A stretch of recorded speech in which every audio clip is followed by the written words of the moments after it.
the remainder of the long unused rooms. She called to her all the favourite old servants, except Keziah Moon, who was happy where she was, and old Miss Keene to play chaperon once more, with nothing to do but arrange flowers and doze at peace in the lap of luxury. Deb wanted Jim for her manager, at a ridiculous salary, but he would not take the post. He did, however, procure her an excellent substitute. She commissioned him to buy her riding horses. He knew what she liked, regardless of expense. An English groom was given charge of them when they arrived. So easily did the magnificent woman slide back into her magnificent ways, for all her good taste and unpretentiousness. When Claud Dalzell was driven in his hired buggy from the township to her door, his critical eye took in the many changes that the old homestead had undergone with high approval. Used as he was to far finer houses and the best of everything, he felt that here was as fair a camping place as ever he could desire. Redford, with 250,000 behind it, with this setting of sunshine and spaciousness, missed so much more than he had known till now. Inclined, what a haven of rest and pleasure, after the crowded and fatiguing experiences of his later years. He was shown upstairs to the big drawing room. He hardly knew where he was, with the grass green carpet and festooned window draperies and gliding and plate glass vanished, and these soft coloured stuffs and subtle harmonies around him. He could recognise nothing but a few pictures and the old piano, the latter spread with a gem of Chinese embroidery, on which stood a gem of a Satsuma bowl filled with fine chrysanthemums. It was late in autumn now, and while he wandered about, examining this and that with the pleasure of a satisfied connoisseur, Deb stood in the sitting room downstairs, with clenched hands and teeth, staring at his card on a table before her. He has the cheek, she thought, afire with indignation, never so hot and bitter as when directed against one we love who has offended us. He has the unspeakable effrontery to come and see me now, when he never came near me all those hard years, never cared how I muddled and struggled, nor whether I was alive or dead. But she must see him, of course, and she must maintain her proper dignity, no descending to vulgar reproaches, still less to weak condonation. She took a moment to calm herself, and walked forth to the interview. Many things upheld her, but the dead hand of Mr Thornycroft was her stoutest support. She needed it when she reached the top of the stairs.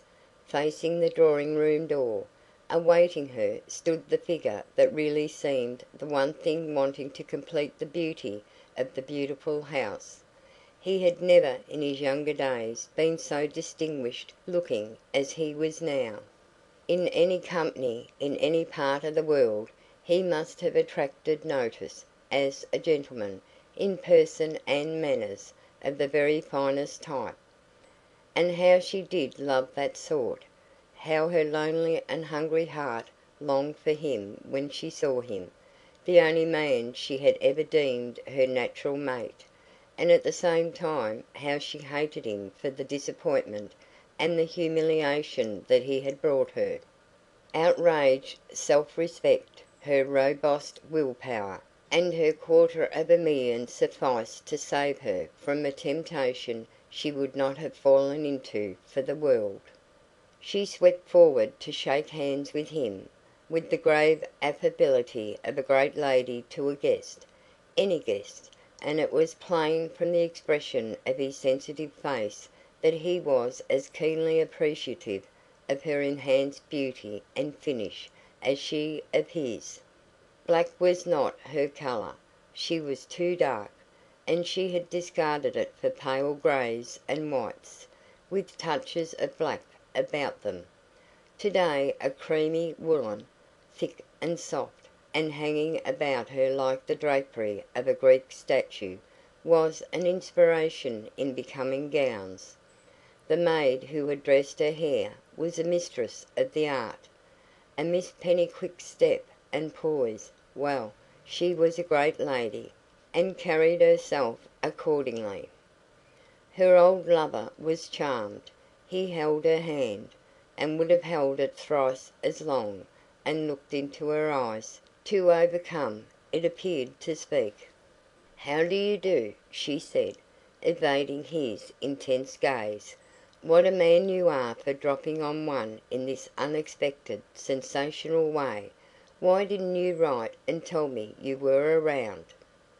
She made a movement to withdraw her hand. He held it fast. "Debbie," said he, in quite a tremulous voice, remarkable in one constitutionally so self-confident and self-possessed. "Debbie, you turned me out of your house when I came to see you last. I hope you have a different welcome for me this time." "To the best of my belief," she laughed, "you insisted upon going.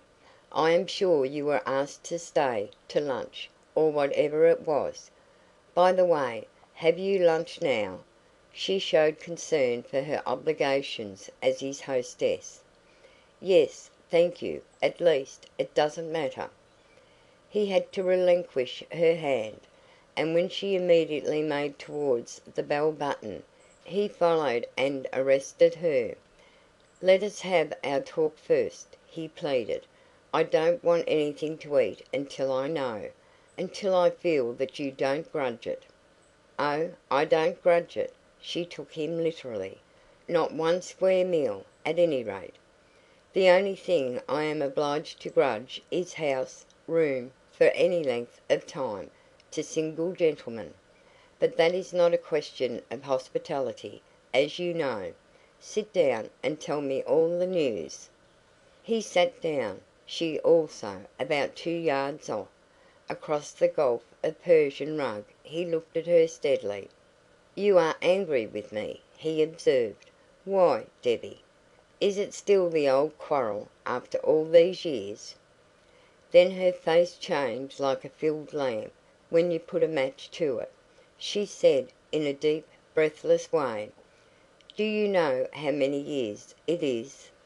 More in sorrow and surprise than anger, he guessed her meaning after a moment's thought. "Is that my fault? The number of years has been of your choosing," he pointed out forbearingly. "You sent me away when I never wanted to go. You broke it off, altogether against my wish. You never relented, never made a sign. Even now I come back uninvited." It was a clear case, and all he asked for was bare justice. "Why didn't you come before, uninvited? Why didn't you come back to me when I was poor and lonely, Claud? I have been in every sort of trouble. My father is dead. I have lost all my sisters in one way and another. I have been living in cheap lodgings, doing without what I always thought were the necessaries of life, to keep Francie going and to get debts paid off. I have been ill. I have been unhappy. I have sometimes been penniless, and you have carefully passed by on the other side, like that man in the Bible, and left me to my fate."